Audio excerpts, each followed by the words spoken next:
Hold on.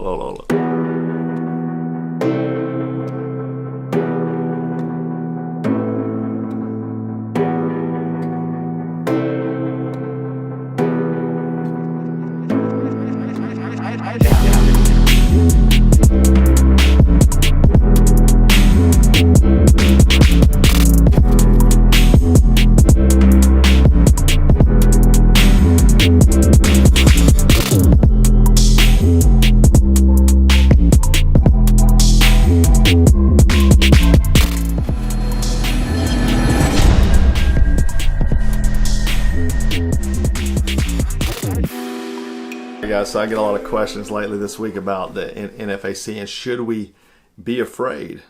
How things have escalated, man. Started out as police brutality, George Floyd, everybody was in solidarity against that. And then all of a sudden it like transformed into F the police, get rid of them, get rid of all the statues, and now F white people. At least if you let the NFAC say it. The Not Fooling Around Coalition. And if you guys don't know, I did a show years ago, 2013. I was the host of a show. And the premise of this reality show, I was infiltrating a militia. And I was going to train them and blah, blah, blah, blah, blah. Anyway, what I do know is I know a little bit about militias because working on that show, obviously doing research and interacting. And they're not that high speed usually. But if you guys hadn't seen, there was a group of about 200 black armed militia men dressed in all black, men and women, and they were, chanting Black Power, F white people, F the BLM. And I saw these on various social medias. One was TikTok, and the thing is that the liberal media had reported that they were pro BLM, but I specifically heard them say that. And if I can find that, I'll overlay it here. And maybe they changed, versus that. They were just maybe in a passion at that moment to say that. But the group marched to Stone Mountain, which is a Confederate monument.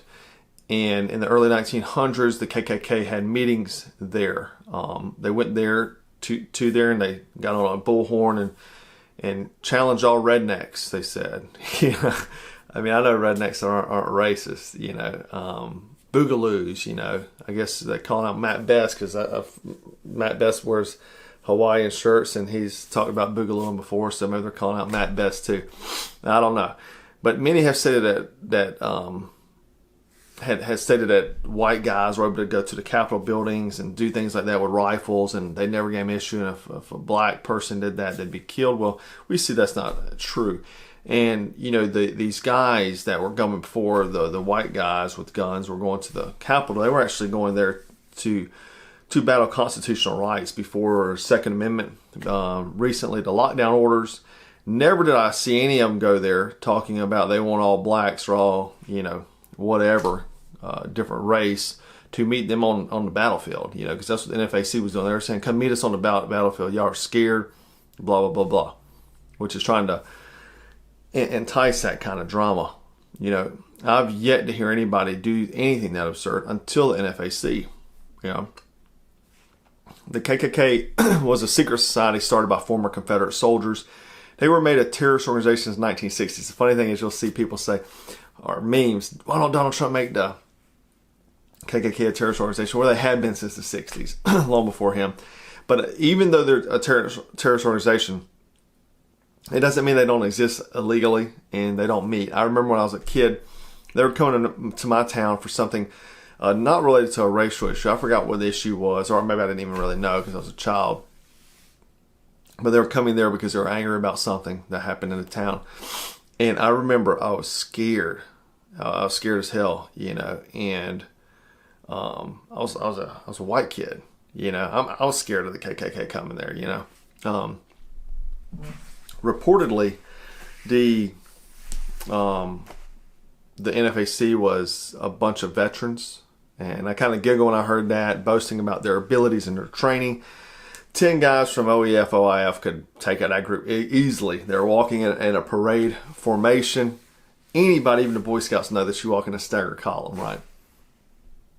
I question first and foremost them being the military, because They could be, but that doesn't make you a tactician. Look at, a lot of jobs. We got boatswainsmen, coxswains. I don't even know. We got cooks. We got the Army Rangers has cooks. Motor T. I mean, we got all kinds of things. Water purification specialist. All these sort of things.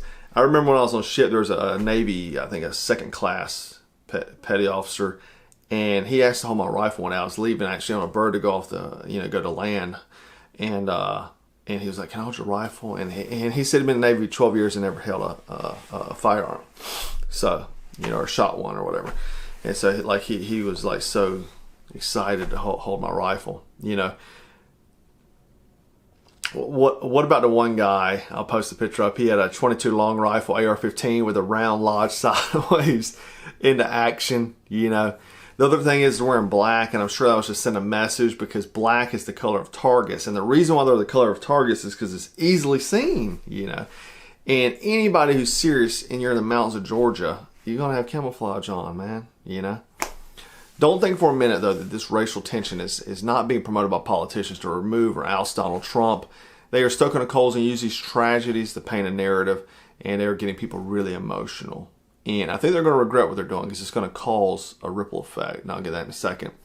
But it doesn't matter what side of the fence you're on. If you cannot see that this is what they're doing, that these actions are just playing off this emotion and doing these things. We've seen people are really complete sheep. They'll do whatever the mainstream media tells them. No one is mentioning these horrible deaths of these children that were just gunned down, young black children. And I think eventually they will. They'll start harping on that next to disarm us, But all it's going to take is one shot to lead that ripple effect across the country.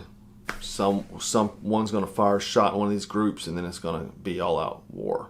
The thing is that, like I said, you got to realize that I'm not a conspiracy theorist type guy, but things I see now, as far as like the try to grasp for power in any means possible to remove power, and you think, why do they want power so much? And they're making everybody emotional. They're doing cultural appropriation with the kente cloth,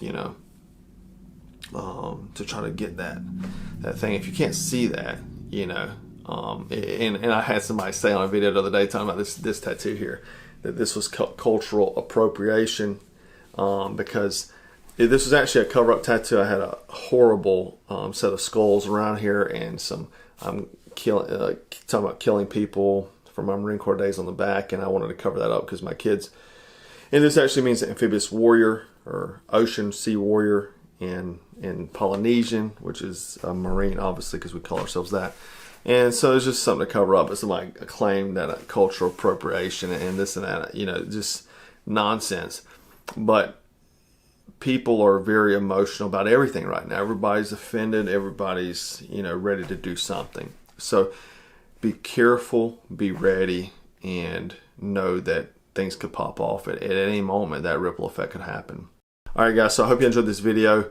And if you can, please like, comment, and share to your other social media platforms. Watch to the end, all those sort of things. YouTube has demonetized the last 8 videos so far, and I've tried to reach out to them. No response. They won't talk to me, anything. They're just trying to quiet us, silence us, because they want to paint the narrative just like everybody else. So if you could do that, I would definitely appreciate it. Anyhow, guys, as always, thanks for watching, and take care.